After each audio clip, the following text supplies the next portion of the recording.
Dear friends, I warmly congratulate you on Russian Language Day, which is held annually on the birthday of the great Russian poet and writer Alexander Sergeyevich Pushkin.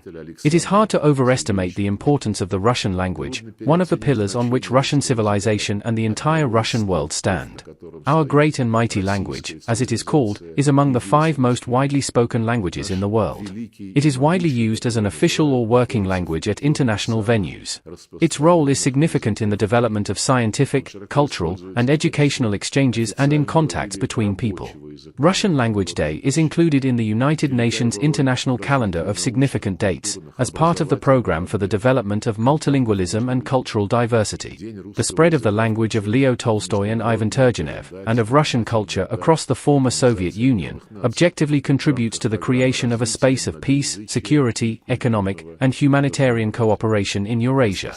I would like to note the great progress in our joint efforts with partners to complete the procedures related to the establishment of the International Organization for the Russian Language, initiated by the President of Kazakhstan, Kassym-Jomart Tokayev.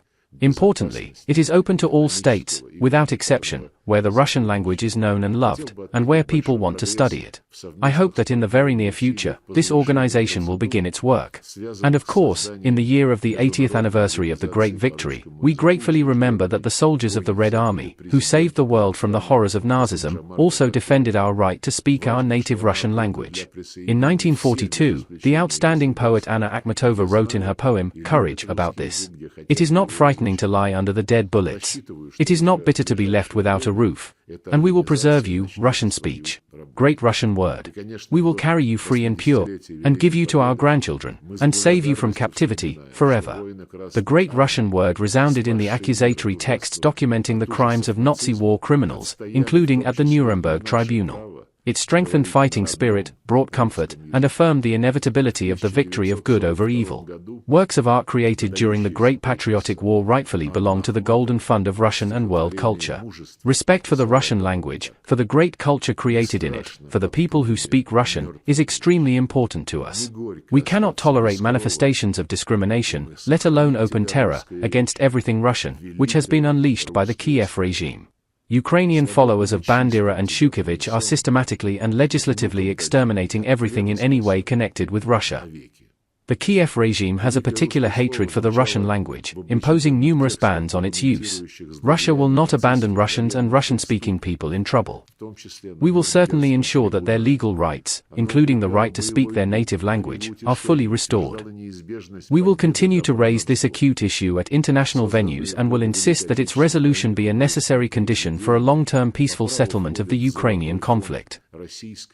Further strengthening the position of the Russian language in the world remains among the unconditional priorities of our humanitarian foreign policy.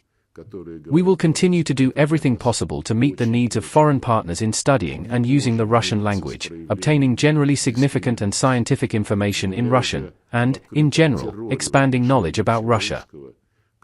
In conclusion, I would once again like to sincerely congratulate everyone who loves Pushkin's language, who contributes to its preservation and dissemination abroad.